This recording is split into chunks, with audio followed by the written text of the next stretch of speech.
Assalamualaikum warahmatullahi wabarakatuh. Saya Ahmad Kadim dengan NIM 103012400230 dari kelas IF4812. Saya di sini akan mengerjakan tugas sub CLO 313. Nah, jadi di soal yang pertama itu ada sebuah partikel bergerak di sepanjang lintasan berupa helix yang diberikan oleh RT sama dengan sin T vektor I plus cos T vektor J plus T kuadrat min 3T plus 2 vektor K. Dapat kita tuliskan seperti ini.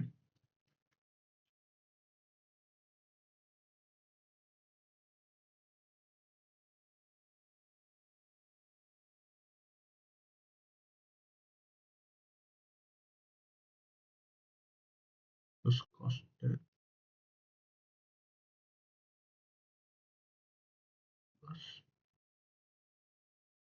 T kuadrat min 3T plus 2. Nah, jadi buat pertanyaannya ada 5, ada A, B, C, D, E. Buat pertanyaan A itu yang ditanyakan, apakah partikel tersebut pernah bergerak ke bawah?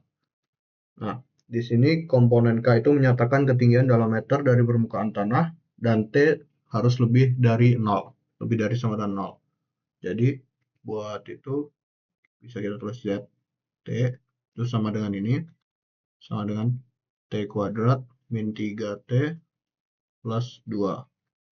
Terus buat ngecek apakah partikel turun itu, partikel akan turun jika turunan dari ZT ini kurang dari 0. Jadi kita turunkan dulu ZT, ini kita turunkan berarti jadi 2T min 3. Tadi kan berarti 2T min 3 itu kurang dari 0. Jadi kita pindah ruas, jadi 2T kurang dari 3, T kurang dari 3 per 2. Maka dapat kita simpulkan bahwa partikel bergerak ke bawah saat itu T lebih besar dari sama dengan 0 dan lebih kecil dari 3 per 2. Buat yang A selesai. Nah, sekarang kita lanjut ke yang B. Di B ini yang ditanyakan adalah apakah partikel tersebut pernah berhenti bergerak. Nah, jadi partikel itu akan berhenti bergerak apabila vektor kecepatan itu sama dengan turunan dari awal itu, R turunannya itu sama dengan 0. Jadi partikel akan berhenti bergerak jika seperti ini.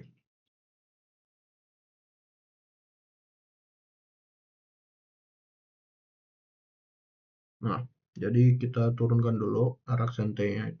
Arc turunannya itu jadi akan berarti cos T I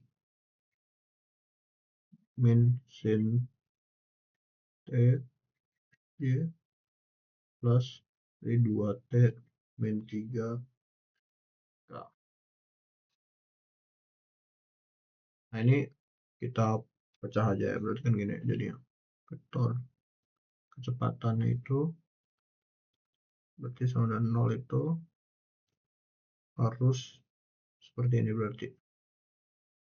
Cos T harus sama dengan 0 min sin T harus sama dengan 0, 2T min 3 harus sama dengan 0. Nah, dari sini bisa kita simpulkan bahwa ini tidak akan pernah berhenti karena cos T dan min sin T itu tidak akan mempunyai T yang sama-sama menghasilkan 0. Jadi dapat kita simpulkan bahwa partikel itu tidak akan pernah berhenti bergerak. Seperti ini. Partikel tidak akan pernah berhenti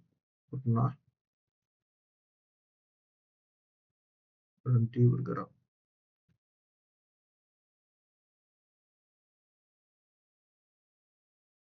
Jadi tidak ada yang memenuhi.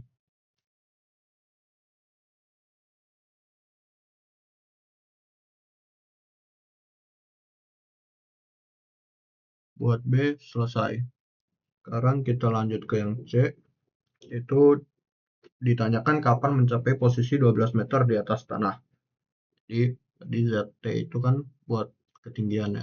ZT itu sama dengan T kuadrat min 3T plus 12. Berarti ini sama dengan plus 2. Ini sama dengan 12. Jadi ini kita pindah ruas, jadi T kuadrat min 3T min 10 sama dengan 0. Lalu ini akan kita faktorkan yang dimana kalau dikalikan hasilnya min 10 dijumlahkan hasilnya min 3. Itu kita dapat T min 5 dikalikan dengan T plus 2 sama dengan 0. Berarti T-nya sama dengan 5 atau T-nya sama dengan min 2. Ini maka akan mencapai posisi 12 meter di atas tanah itu ketika T-nya sama dengan 5 karena T-nya harus lebih dari 0. Buat C selesai. Buat yang D itu kita ditanyakan berapakah kecepatan partikel saat berada pada ketinggian 12 meter dari tanah. Berarti kita cari dari panjangnya tadi, panjang vektor V dengan ini ya 5 ya tadi T-nya itu kan pada ketinggian 12 meter. Berarti kita masukkan ke turunannya tadi berarti cos kuadrat dari ini 5 dikurang berarti ditambah sin kuadrat 5 terus ditambahkan dengan 2 tadi kan 2T min 3 berarti 2 ini 5 min 3 kuadrat kita tahu kalau cos kuadrat X ditambah sin kuadrat X itu kan sama dengan 1 berarti langsung 1 ditambahkan 2 kali 5 10 min 3 7 dikuadratkan 49 jadi sama dengan akar 50 atau bisa kita pecah jadi ini kan 25 kali 2 25 dikeluarkan jadi 5 akar 2 meter per second. Selesai buat D. Buat yang E itu soalnya pada ketinggian 12 meter jika partikel keluar dari lintasan heliks dan bergerak di sepanjang garis singgung dari heliks, tentukan vektor arah dari garis singgungnya. Nah, ini kan tadi kita dapat pada ketinggian 12 meter berarti Z-nya kan 12. Tadi di Z12 itu T-nya sama dengan 5. Nah, berarti vektornya ini 5 itu sama dengan berarti tadi kan cos 5 I dikurangi sin 5J ditambah 2T min 3 10 kurangi 3 berarti 7K. Berarti vektornya itu vektor arahnya berarti ini cos 5 min sin 5 dan 7. Buat E selesai. Sekarang kita masuk ke soal nomor 2. Ini diketahui kurva Fx sama dengan Y itu seperti ini. 0 jika X kurang dari sama dengan 0 dan X pangkat 3 jika X-nya lebih dari 0.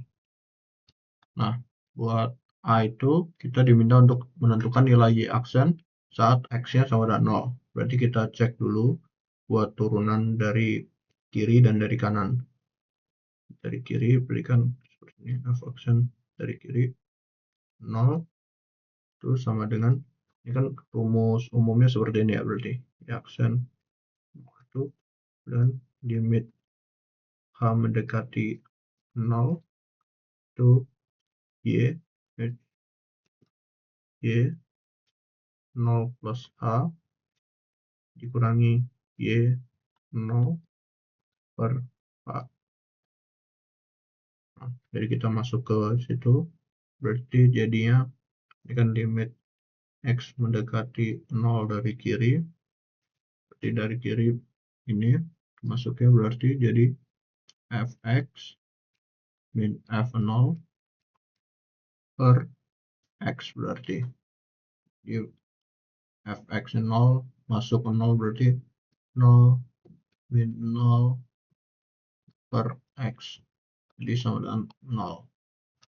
Terus buat yang dari kanan, f aksen dari kanan, turunan dari kanan itu jadi limit X mendekati 0 dari kanan, itu jadinya dari kanan berarti lebih, berarti X-nya X3, F0 itu 0 per X, berarti kan sama aja X kuadrat ya, X kuadrat, X-nya 0, X yang mendekati 0 berarti sama dengan 0. Nah, karena F aksen 0 itu syaratnya harus sama dengan turunan dari kiri dan turunan dari kanan harus sama.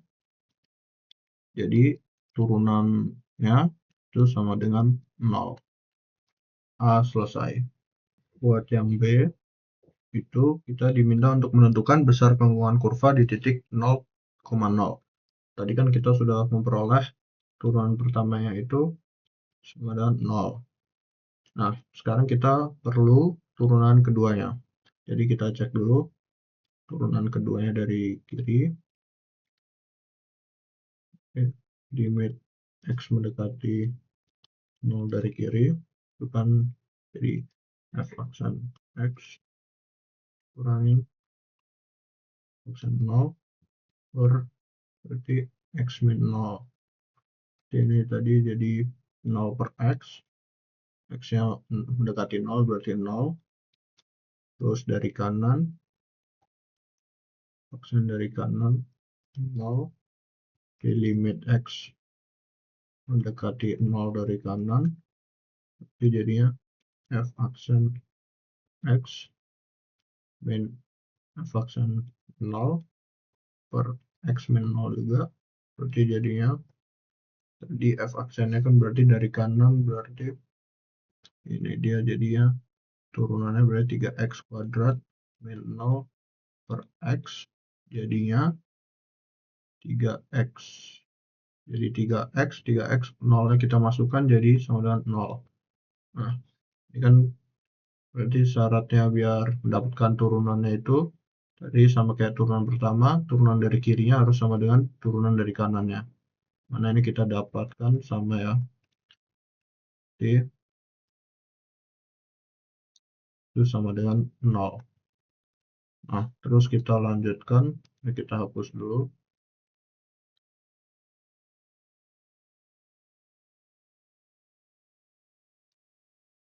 Nah, ini tadi kita dapatkan juga turunan keduanya itu juga 0. Nah, buat mencari tadi itu yang dicari kelengkungan kurvanya, sekarang kita hitung berarti kurvanya itu turunan dari Y ini tambah 1 tambah Y sen pangkat 2 pangkat 3 per 2.